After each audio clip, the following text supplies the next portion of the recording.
Hello friends, स्वागत है आपका हमारे YouTube channel Bhabha online study में।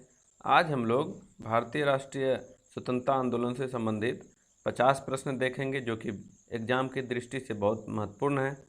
और किसी भी एग्ज़ाम में जिसमें कि इतिहास से प्रश्न अगर पूछे जाएं तो सर्वाधिक प्रश्न आधुनिक भारत में इसी चैप्टर से आते हैं, तो इसको देखना बहुत ज़्यादा ज़रूरी है क्योंकि बहुत अच्छे अच्छे प्रश्नों का संग्रह किया गया है, इसलिए इसको शुरू से अंत तक देखिए। चलिए प्रारंभ करते हैं पहले प्रश्न से।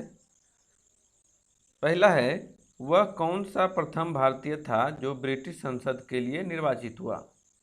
भारतीय जो कि ब्रिटिश संसद के लिए निर्वाचित हुआ, तो इसका आंसर हो जाएगा ऑप्शन सी, दादा भाई नौरोजी, जो कि 1892 में लिबरल पार्टी से ब्रिटिश संसद में एमपी संसद चुने गए थे। ठीक है, चलिए नेक्स्ट देखते हैं। भारतीय राष्ट्रीय कांग्रेस की अध्यक्षता किसने की? इनमें से जो भी विकल्प हैं इनमें से किसने भारतीय राष्ट्रीय कांग्रेस की अध्यक्षता की, यही बताना है। तो उस हिसाब से ये गणेश अगरकर और तिलक और फिरोज शाह मेहता, इन तीनों ने किसी भी कांग्रेस की अध्यक्षता नहीं की है। दादा भाई नौरोजी ने की है, जो कि आपका 1885 में स्थापना हुआ और 1886 में इन्होंने अध्यक्षता की, फिर दोबारा 1893 में की और तिबारा 1906 ईस्वी में, मतलब 3 बार इन्होंने अध्यक्षता करी थी। ठीक है, चलिए अगला प्रश्न देखते हैं। भारतीय राष्ट्रीय कांग्रेस के प्रथम सत्र की बैठक में कितने प्रतिनिधियों ने भाग लिया था? पहली बैठक जो हुई 1885 में, उसमें कितने प्रतिनिधियों ने भाग लिया था? तो इसका आंसर हो जाएगा ऑप्शन है 72 प्रतिनिधियों ने भाग लिया था, जो कि 28 दिसंबर 1885 को हुआ था। चलिए नेक्स्ट देखते हैं। किसने कहा कि मुझे खुशी है कि कांग्रेस बराबर नीचे की ओर जा रही है क्योंकि यह राजद्रोही संस्था है और इसके नेता संदिग्ध चरित्र के लोग हैं? तो इस हिसाब से यह कथन जो है हो जाएगा ऑप्शन बी, एल्गिन द्वितीय का यह कहना था, जिनका एक और स्टेटमेंट फेमस है कि भारत को तलवार के बल पर जीता गया है और उसकी रक्षा भी उसी के बल पर की जाएगी। तो इसका याद रखेंगे, ऑप्शन बी हो जाएगा। नेक्स्ट देखिए, ब्रिटिश साम्राज्य के अंतर्गत स्वशासन की मांग सबसे पहले किसने और कब की? तो इसका क्या आंसर हो जाएगा? आंसर हो जाएगा इसका ऑप्शन सी, दादा भाई नौरोजी ने 1906 में, जो कि कोलकाता में अधिवेशन हुआ था कांग्रेस का, और उसके अध्यक्ष दादा भाई नौरोजी खुद थे। पिछले प्रश्न में इसका जिक्र कर चुके हैं। तो उसी अधिवेशन में इन्होंने कहा था कि हम दया की भीख नहीं मांगते हैं, न्याय चाहते हैं, ब्रिटिश नागरिक के समान हमको अधिकार नहीं चाहिए, हमको स्वशासन चाहिए। तो वहीं पर इन्होंने स्वशासन की मांग की थी, प्रत्यक्ष रूप से मांग रखी थी। ठीक है, चलिए देखते हैं आगे। गोपाल कृष्ण गोखले ने किस वर्ष में भारत सेवक मंडल मतलब सर्वेंट्स ऑफ इंडिया सोसाइटी की स्थापना की? तो यह हो जाएगा 1905 में। सर्वेंट ऑफ इंडिया सोसाइटी की स्थापना 1905 में, जो कि लंदन में हुई थी। और इसका जो लंदन में नहीं, पुणे महाराष्ट्र में हुई थी। सर्वेंट्स ऑफ इंडिया सोसाइटी की स्थापना पुणे महाराष्ट्र में हुई थी और जिसका उद्देश्य नौजवानों को सार्वजनिक जीवन जीने के लिए शिक्षित करने के संबंध से था। ठीक है, नेक्स्ट देखिए, राजा जनता के लिए बने हैं, जनता राजा के लिए नहीं बनी है, राष्ट्रीय आंदोलन के दौरान इनमें से किसने ये कहा था? तो यह कहा था दादा भाई नौरोजी ने कहा था। नेक्स्ट देखिए, लॉर्ड कर्जन के शासनकाल का सबसे मूर्खतापूर्ण कार्य जिसने कि उग्र राष्ट्रीयता को जन्म दिया क्या था? तो यह था 1905 का बंगाल विभाजन जो किया गया कर्जन के द्वारा, क्योंकि इसके बाद विद्रोह जो राष्ट्रीयता की भावना जाग गई, इसीलिए इसको मूर्खतापूर्ण कहा गया। कर्जन का जो किया गया कार्य था, इसका विभाजन का इसका एक अलग तर्क था, उसको भी हम लोग देख लेते हैं। इसका मानना था कि उस समय जो बंगाल था जिसमें कि बिहार उड़ीसा सब शामिल था, तो इसको लगा कि नहीं, यह बहुत विस्तृत साम्राज्य हो जा रहा है, तो इसको एक अकेले गवर्नर के लिए संभाल पाना, प्रशासन देख पाना संभव नहीं है। तो इसने उसको बांटने का निर्णय किया। लेकिन बांटने के निर्णय को हिंदुस्तानी को ये सही नहीं लगा, जिसके कारण कि यह विद्रोह स्वदेशी आंदोलन के रूप में भी इसके बाद आगे चल करके इसका हुआ। चलिए आगे बढ़ते हैं। भारतीय राष्ट्रीय कांग्रेस की सबसे पहली महिला अध्यक्ष कौन थी? सबसे पहली महिला अध्यक्ष, यहाँ पर ध्यान देंगे क्योंकि दो तरह का यहाँ पर प्रश्न आता है, एक सबसे पहली महिला अध्यक्ष और दूसरा सबसे पहली भारतीय महिला अध्यक्ष। तो इस हिसाब से यहाँ पर कह रहा है पहली महिला अध्यक्ष, तो आंसर हो जाएगा ऑप्शन सी, एनी बेसेंट, ठीक है, जो कि 1917 में जो कोलकाता में अधिवेशन हुआ था उसकी अध्यक्षता की थी।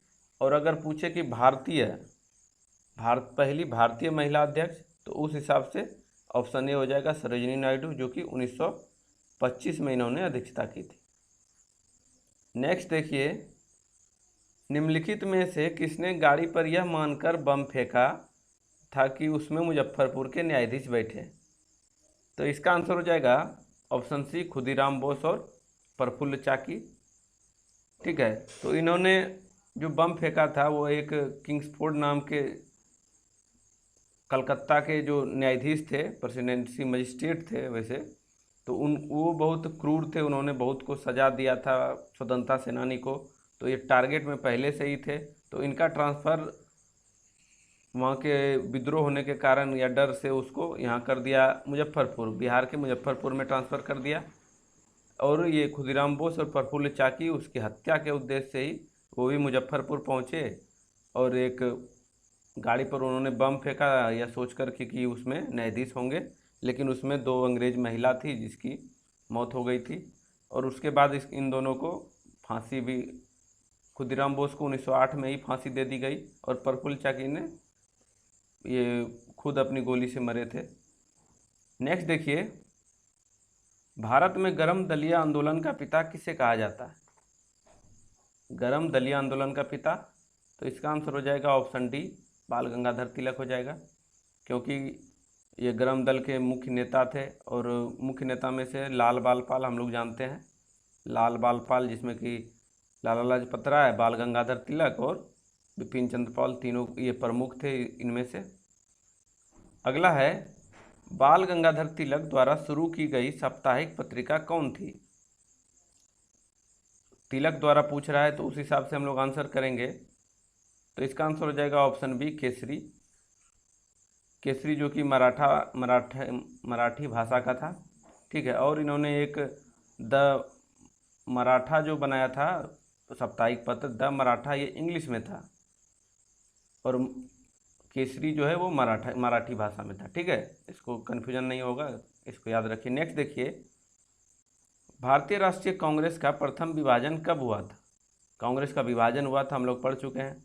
तो विभाजन कब हुआ था? पहला जो कि 1907 ईस्वी में हुआ था। और इस अधिवेशन की अध्यक्षता किसने की थी? ये हुई थी सूरत में हुई थी और इसकी अध्यक्षता की थी रास बिहारी बोस ने। इसको सूरत विभाजन भी बोलते हैं या गरम दल या नरम दल का विभाजन भी इसको समझ करके रख सकते हैं, ठीक है। या कांग्रेस का विभाजन 1907 में सूरत में। नेक्स्ट देखिए, स्वदेशी आंदोलन शुरू किया गया। स्वदेशी आंदोलन कब शुरू किया गया, क्यों शुरू किया गया? यह इसका हो जाएगा ऑप्शन ए, बंगाल विभाजन के विरोध के रूप में। जब बंगाल विभाजन हुआ तब उसी का रिजल्ट स्वदेशी आंदोलन को माना जाता है, जिसका कि जो 1911 तक चला था। 1911 के बाद यह समाप्त हो गया गांधी जी के आने का। और ये आंदोलन जो है सबसे सफल आंदोलन भी माना जाता है, पहला सफल आंदोलन अंग्रेज़ों के विरुद्ध। और इसका उद्देश्य क्या था? इसका उद्देश्य था कि स्वदेशी, जैसा कि इसके शब्द से पता चलता है, मतलब स्वदेश की चीज़ों को अपनाना है और विदेशी चीज़ों का बहिष्कार करना है, जो कि इसका बहुत ज़्यादा असर पड़ा अंग्रेज़ों पर, उसके व्यापार पर।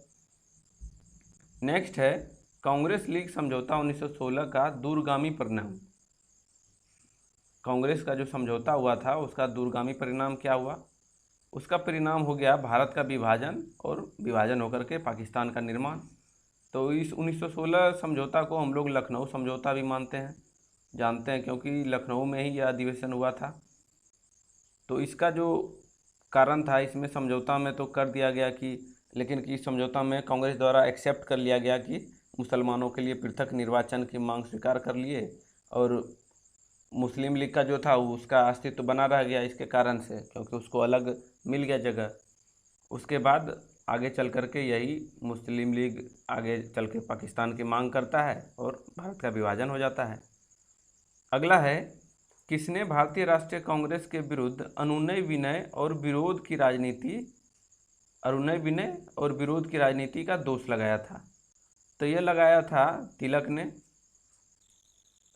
इनको भारतीय असंतोष का पिता भी कहा जाता है, ठीक है। और इसी सब कारण से इनके कारण से गरम दल और नरम दल में जो विभाजन हुआ, इनके अलग जो सोच था उसी के कारण से जाकर के 1907 में विभाजन हो गया था कांग्रेस का। नेक्स्ट है, किसने मोहम्मद अली जिन्ना को हिंदू मुस्लिम एकता का दूत कहा था? हिंदू मुस्लिम एकता का दूत कहा था।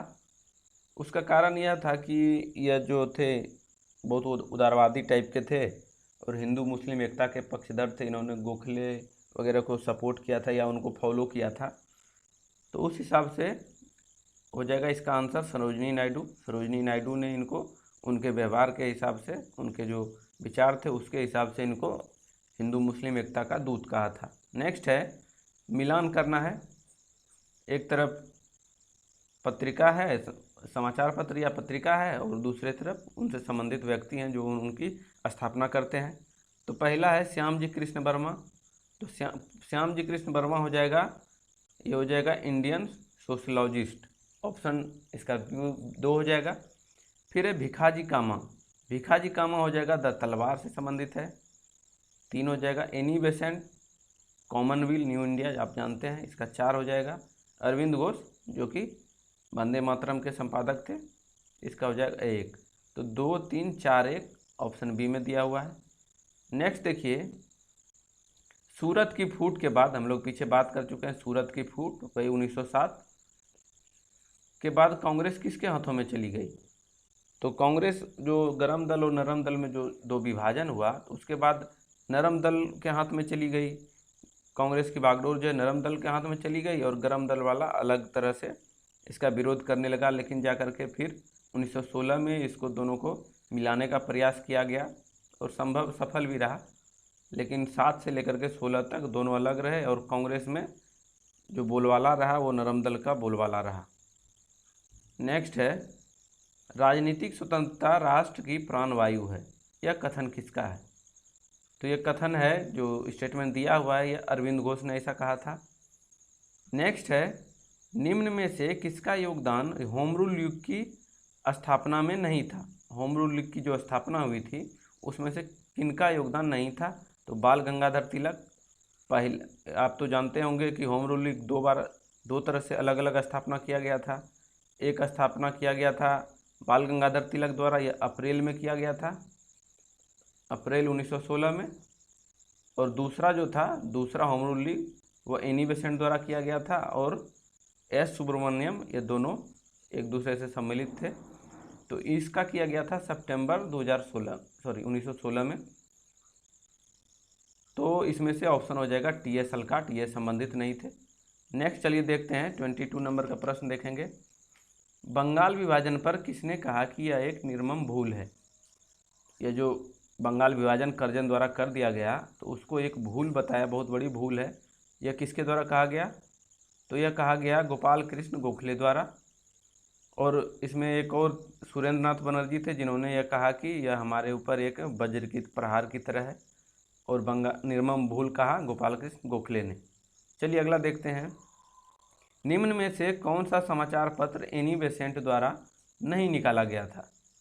तो इसमें से देखते हैं, चलिए option A Commonwealth, young India और न्यू इंडिया। तो कॉमनवेल्थ और न्यू इंडिया यह दोनों जो है एनी बेसेंट के द्वारा, जबकि यंग इंडिया आप जानते हैं यह गांधी जी के द्वारा संपादित था, गांधी जी के द्वारा। नेक्स्ट देखते हैं, अनुशीलन समिति थी। अनुशीलन समिति थी मतलब क्या थी?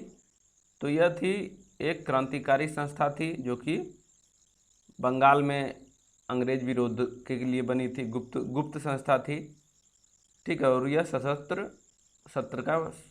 शस्त्र का प्रयोग करती थी, ठीक है। चलिए नेक्स्ट देखते हैं, क्रांतिकारियों के एक गुप्त समाज अभिनव भारत का गठन किया गया। अभिनव भारत यंग इंडिया का गठन किया गया था। यह गठन किया गया था आपका बीडी सावरकर द्वारा। ऑप्शन बी हो जाएगा। इसमें सावरकर बंधु बोल सकते हैं इसको, क्योंकि दोनों ही सम्मिलित थे, दोनों भाई, जो कि ये विनायक दामोदर सावरकर हो गए और दूसरा थे गणेश दामोदर सावरकर, जीडी सावरकर बोलते हैं उनको। इसका स्थापना 1904 में किया गया था। ठीक है, याद रखेंगे। नेक्स्ट अगला देखते हैं। 1916 में मुस्लिम लीग और कांग्रेस के बीच समझौता किसने कराया था? तो 1916 में जो दो इसके बीच भी और गरम दल नरम दल उसके बीच भी, दोनों समझौता 1916 में ही हुआ था, याद रखेंगे। तो यह समझौता में सबसे ज़्यादा भूमिका एनी बेसेंट की थी, जबकि बाल गंगाधर तिलक और उधर से मुस्लिम लीग तरफ से मोहम्मद अली जिन्ना, यह दोनों का बहुत ज़्यादा, दोनों का सम्मिलित प्रयास दोनों का था, लेकिन सबसे महत्वपूर्ण भूमिका उसमें एनी बेसेंट की रही थी। नेक्स्ट है, निम्न में वह कौन था जो काकोरी षड्यंत्र कांड में फांसी की सजा से बच गया? काकोरी षड्यंत्र कांड जो कि 1925 ईस्वी में हुई थी। ठीक है, जो कि ट्रेन डकैती लूट करके उसको शस्त्र खरीदने से, उसका उद्देश्य था कि पैसा लूट करके शस्त्र खरीदा जाएगा। तो इसमें से अशफाकुल्ला खां, राजेंद्र लाहिड़ी और रामप्रसाद बिस्मिल, यह तीनों सजा पा गए थे, जो कि जाकर के 1927 में तीनों को फांसी पड़ी थी। चौथा आदमी भी थे इसमें, एक ठाकुर रोशन सिंह करके, उनको भी फांसी हुई थी, और बाकी को किसी को 10 वर्ष की सज़ा, किसी को 7 साल की सज़ा हुई थी। लेकिन चंद्रशेखर आज़ाद ये बच गए थे। बाद में जाकर के अल्फ्रेड पार्क इलाहाबाद में इन्होंने अंग्रेज़ों से घिर जाने के कारण स्वयं को गोली मार ली थी, तो उस समय ये बच गए थे। नेक्स्ट है, सुभाष चंद्र बोस ने सिंगापुर में दिल्ली चलो का नारा दिया था। कब दिया था? यह दिया था 21 अक्टूबर 1943 को। ऑप्शन बी हो जाएगा, जो कि भारत की अस्थायी सरकार का जो स्थापना किया या गठन किया था इन्होंने, और वहीं पर जय हिंद भी याद रखिएगा, जय हिंद और दिल्ली चलो दोनों नारा दिया था वहीं सिंगापुर में। नेक्स्ट है, सुमेलित करना है। देखिए, सुमेलित करना है तो इसमें एक तरफ इसके उपनाम हैं स्वतंत्रता सेनानी के, और एक तरफ उनके ओरिजिनल नाम है। तो अब्दुल गफ्फार खां ये हो जाएंगे, सीमांत गांधी कहा गया इनको। नेक्स्ट हो जाएगा MS गोलवरकर, ये हो जाएंगे गुरुजी उपनाम है MS गोलवरकर का। और मोहनदास करमचंद गांधी, यह तो आप जानते हैं, ये महात्मा गांधी, जो कि महात्मा टैगोर द्वारा दिया गया उपनाम था। इसका हो जाएगा 2। रविन्द्रनाथ टैगोर, इनको गुरुदेव। तो हो जाएगा 1 3 2 4, 1 3 2 4 ऑप्शन सी में दिया हुआ है। नेक्स्ट देखिए, 1919 के अधिनियम में द्वैध शासन धारणा को जिस व्यक्ति ने परिचित कराया वे कौन थे? तो यह जो द्वैध शासन अधिनियम पारित हुआ था 1919 में, इस अवधारणा से परिचय कराने वाले कौन थे? ये थे चेम्सफोर्ड। ठीक है, ऑप्शन डी हो जाएगा, जो कि यह योजना का ऐसे अगर शुरुआत माने तो हम लोग यह 1917 में ही जो ब्रिटिश संसद में मोंटेग्यू द्वारा वहीं पर पारित किया गया, कि वहाँ पर एक तरह से बताया गया या घोषणा किया गया कि हम लोग अविभाज्य ब्रिटिश भारत में जाकर के एक उत्तरदायी सरकार बनाएंगे। तो मोंटेग्यू ने वहाँ पर पेश किया, बाद में आकर के उसका द्वैध शासन के रूप में उसको लागू किया चेम्सफोर्ड ने, जिसको कि हम लोग मोंटेग्यू चेम्सफोर्ड सुधार भी समझते हैं। नेक्स्ट हो जाएगा, निम्नलिखित आंदोलनों में किसमें महात्मा गांधी ने भूख हड़ताल को एक हथियार के रूप में पहली बार कह रहा है भूख हड़ताल? तो इसका आंसर क्या हो जाएगा? ऑप्शन सी 1918 का अहमदाबाद जो मिल मजदूर हड़ताल किए थे उनका नेतृत्व किया था जाकर के गांधी जी ने, शुरुआत वहीं से की थी।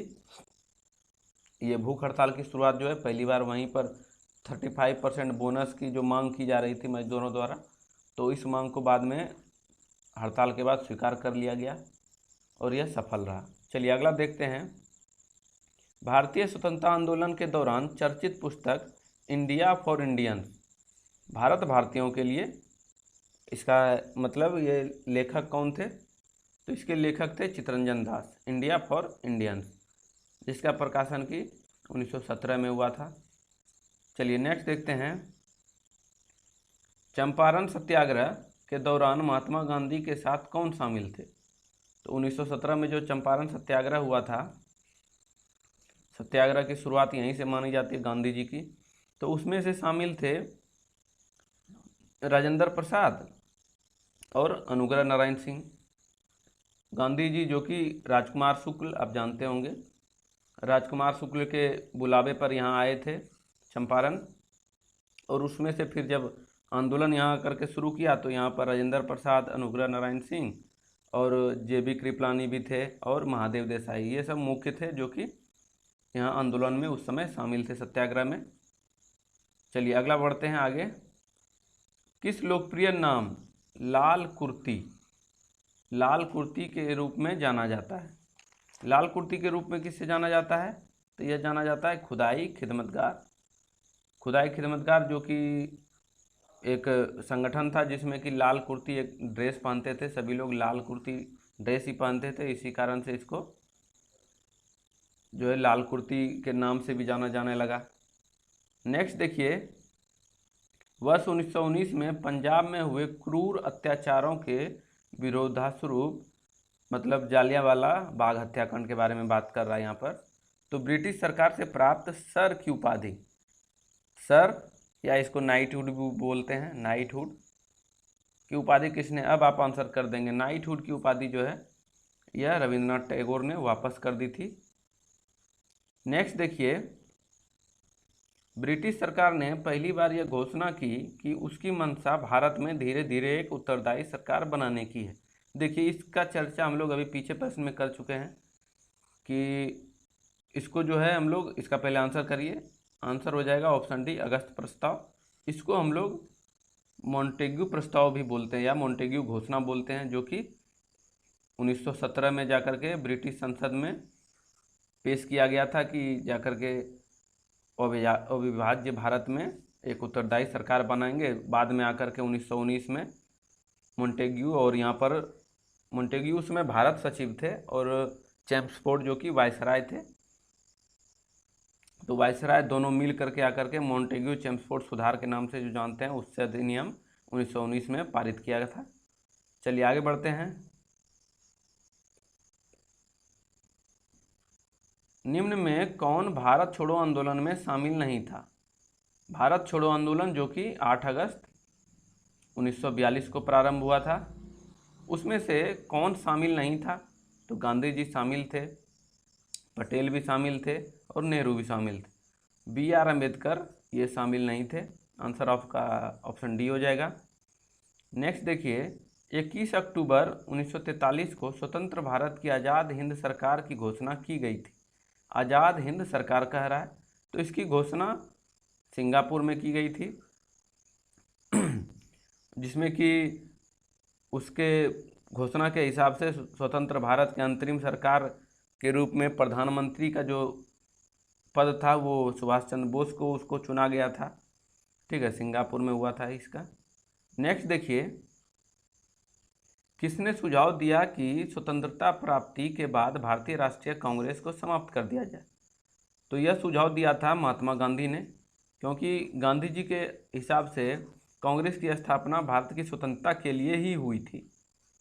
ठीक है, तो जब स्वतंत्रता प्राप्ति हो गई तो इनका कहना था कि अब इसको भंग कर दिया जाए, क्योंकि मुख्य लक्ष्य तो उसका वही था। लेकिन कि 1948 में फिर इनकी हत्या हो गई और यह सोच इन्हीं के साथ दब गया, और कांग्रेस अभी लीडिंग पार्टी है, आप देख रहे हैं कि एक प्रमुख पार्टियों में से एक है। नेक्स्ट देखिए, कवि इकबाल जिन्होंने सारे जहाँ से अच्छा गीत लिखा, भारत के किस स्थान से संबंधित है? तो यह संबंधित थे भारत के पंजाब प्रांत। पंजाब अभी यह जो जिस क्षेत्र से थे, सियालकोट, जो कि अभी पाकिस्तान में है, लेकिन अविभाज्य भारत का क्षेत्र कहेंगे, पंजाब से संबंधित थे ये। ठीक है, और बाद में इन्होंने ही जाकर के पहली बार अलग पाकिस्तान की मांग जो की थी इन्होंने ही की थी सर्वप्रथम।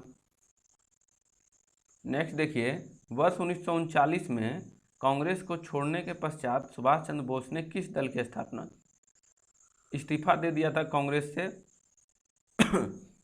सुभाष चंद्र बोस ने तो बाद में जाकर के जब इस्तीफा दिए तब उन्होंने तो फॉरवर्ड ब्लॉक की स्थापना की थी। ठीक है, ऑप्शन डी हो जाएगा। आगे बढ़ते हैं। भारतीय राष्ट्रीय कांग्रेस का वर्ष 1929 में लाहौर अधिवेशन, जिसमें अंग्रेजों से पूर्ण स्वतंत्रता पाने का संकल्प अंगीकृत किया गया, किसकी अध्यक्षता में हुआ? तो यह 1929 में लाहौर अधिवेशन, जो कि पूर्ण स्वराज से भी संबंधित है, बहुत ही कॉमन सा है। पूर्ण स्वराज की घोषणा या मांग कब की गई, तो इसके हिसाब से भी हम लोग 1929 मारते हैं। तो इसकी अध्यक्षता की थी आपका जवाहरलाल नेहरू, ऑप्शन सी हो जाएगा। आगे है 1932 का पूना समझौता या पैक्ट, पूना पैक्ट के साथ किसका संबंध, सीधा संबंध है? तो पूना पैक्ट जो है आपका, या पूना समझौता, यह अंबेडकर और गांधी जी के साथ हुआ था। ठीक है, अंबेडकर और गांधी जी। इसमें कि यह पुणे के यरबदा जेल में हुआ था। ठीक है, इसको भी याद रखिए, यरबदा जेल में हुआ था, जो कि दलित वर्ग से संबंधित था। तो उसके लिए क्या था, तो अंबेडकर ने दलितों के लिए पृथक निर्वाचन मंडल की जो मांग चल रही थी उसको त्याग दिया, और जाकर के समझौता हुआ कि विधानमंडल में ऐसा करते हैं, विधानमंडल में आरक्षित जो सीट है उसको बढ़ा करके, पहले 71 था, बाद में बढ़ा करके उसको 147 कर दिया गया। तो इसका आंसर हो जाएगा दलित वर्ग से संबंधित है, तो ऑप्शन डी हो जाएगा इसका। नेक्स्ट है वर्ष 1928 में हिंदुस्तान सोशलिस्ट रिपब्लिक एसोसिएशन, मतलब HSRA की स्थापना कहाँ हुई थी? तो इसकी स्थापना हुई थी दिल्ली में, दिल्ली में इसकी स्थापना हुई थी। लेकिन यहाँ पर जो हम लोग HSRA, जो कि HRA, पूर्व में HRA हिंदुस्तान रिपब्लिक एसोसिएशन पूर्व में वही था, तो पूर्व में उसका स्थापना कानपुर में हुआ था।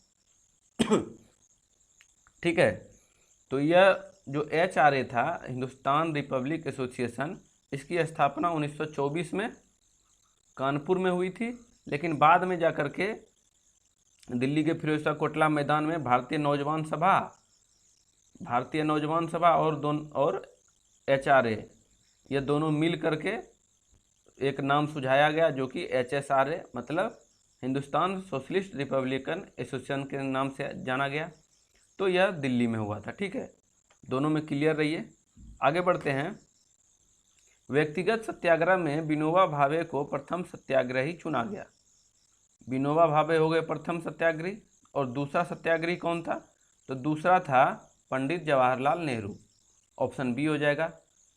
ये आपका जो व्यक्तिगत सत्याग्रह था, यह आपका कब चला था? तो यह इसको भी देख लीजिए, 19 अक्टूबर 1940 को गांधी जी द्वारा प्रारंभ किया गया था, और प्रथम सत्याग्रही हो गए थे विनोबा भावे, और दूसरा हो गए थे जवाहरलाल नेहरू। नेक्स्ट देखिए, रौलेट एक्ट पारित किया गया। रौलेट एक्ट जो पारित किया गया, किस लिए पारित किया गया, उसी से संबंधित है। तो यह पारित किया गया राष्ट्रवादी और क्रांतिकारी क्रियाकलापों में कमी लाने के लिए, क्योंकि इसके तहत आपको बिना वकील के आपको गिरफ्तार कर लिया जाता था, बिना किसी भी सुनवाई के आपको सीधा जेल में डाला जा सकता था। जो भी अंग्रेज़ों की नज़र में जो भी क्रांतिकारी या स्वतंत्रता से संबंधित दिखते थे, उसको बिना किसी भी कारण के उसको जेल में बंद कर दिया जाता था। तो यह रौलेट एक्ट उसी के संबंधित लाया गया था। नेक्स्ट देखिए, मैं एक समाजवादी और गणतंत्रवादी हूँ। समाजवादी और गणतंत्रवादी, और मुझे राजाओं और राजकुमारों में विश्वास नहीं है। यह वक्तव्य संबंधित है, तो यह वक्तव्य संबंधित है जवाहरलाल नेहरू से, ऑप्शन डी हो जाएगा। नेक्स्ट है, दक्षिण अफ्रीका के किस रेलवे स्टेशन पर महात्मा गांधी को ट्रेन से फेंका गया था? वहाँ पर जो गोरे काले का जो भेद था उससे संबंधित में, वहाँ पर दक्षिण अफ्रीका में गांधी जी को पीटर मारिट्सबर्ग जो रेलवे स्टेशन था, जो कि 1893 में गांधी जी वहाँ थे, और उसी स्टेशन पर इनको ट्रेन से उतार दिया गया था। नेक्स्ट देखिए, भारत विभाजन के संदर्भ में 1947 में नियुक्त सीमा आयोग की अध्यक्षता किसने की? तो सीमा आयोग कह रहा है, यहाँ पर कन्फ्यूजन नहीं होना चाहिए।